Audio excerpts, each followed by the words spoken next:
આજે તો કાંડ થઈ ગયો છે. હવે કાલે છે એક્ઝામ અને હજી આજે રાતના વાગ્યા છે 12:30 થવા આયા છે અને હજી તો કાંઈ ભણવાનું ચાલુ કર્યું છે નહીં.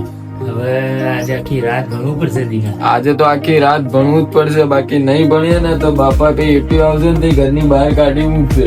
ભણવાનું ચાલુ કરી દો. ભણતા ભણતા જોરદારની ભૂખ લાગી ગઈ છે તો અત્યારે ડોમિનોઝ માંથી પીઝા ને મંગાયા છે. પીઝા ખાઈએ પછી પાછું ભણવાનું ચાલુ કરીએ, કેમ કે આજે આખી રાત જાગવાનું છે. સવારે 11 વાગ્યાની એક્ઝામ છે, ત્યાં સુધી ભણવાનું જ છે.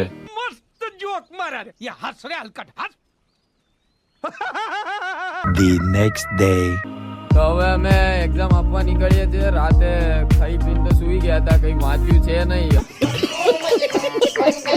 હવે જોઈએ ને આ પેપર કેવું જાય છે.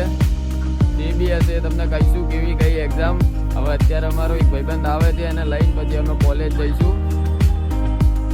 તો હવે આને અહીંયા કોલેજે ઉતારી દીધો છે. પછી હવે હું જાઉં છું મારી કોલેજે, અને મારી કોલેજ હજી બી 5 કિલોમીટર જેવી દૂર છે અને ટાઈમ થઈ ગયો છે 10:30. 11 વાગ્યાની એક્ઝામ છે. હવે જોઈએ ટાઈમ મળશે તો વિડીયો લઈશું, બાકી તો એક્ઝામ પતે પછી તમને મળીએ કેવું ગયું પેપર કેવું નહીં તમને કહીએ. 2 hours later. તો ગાઈઝ હવે પેપર આપીને આવ્યો છું. એકદમ ખરાબ તો ના કહેવાય પણ ઠીક ગયું છે પેપર. હવે જોઈએ રિઝલ્ટ શું આવે છે.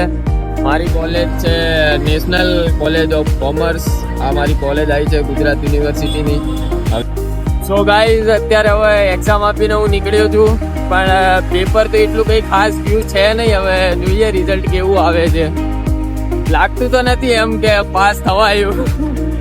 બાબા કેટલી વાર કાઢી ના દે તો સારું છે, એટી આવે નહીં. પણ એમ તો સમથિંગ તો લાગે તો એમ છે કે ઠીક તો ગયું છે, એવું કંઈ ખરાબ બી નથી ગયું. હવે જોઈએ સાહેબ ચેક કરે, એમના મૂડ ઉપર આધાર છે કે કઈ રીતનું જાય છે. વાત તો સહી છે. હવે હું જાઉં છું અત્યારે મારા ભાઈબંધને લેવા ઋષિને. ત્યાં જઈને તમને બતાવું. ઓલો સાવન પણ આવેલો છે લાવડાવું. તો હું હવે અહીંયા ઇન્કમટેક્સ સાઈડ આવી ગયો છું.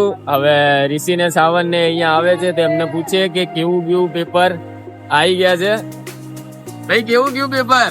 એવું ગયું ભાઈ, આવ્યું એવું ગયું. એટલે ચલો આ બી માર જેવો જ છે કે મારે બી એવું જ ગયું કે આવ્યું એવું જ ગયું છે પેપર. હવે જોઈએ રિઝલ્ટ આવે ને કે કેવું શું થાય છે એમ.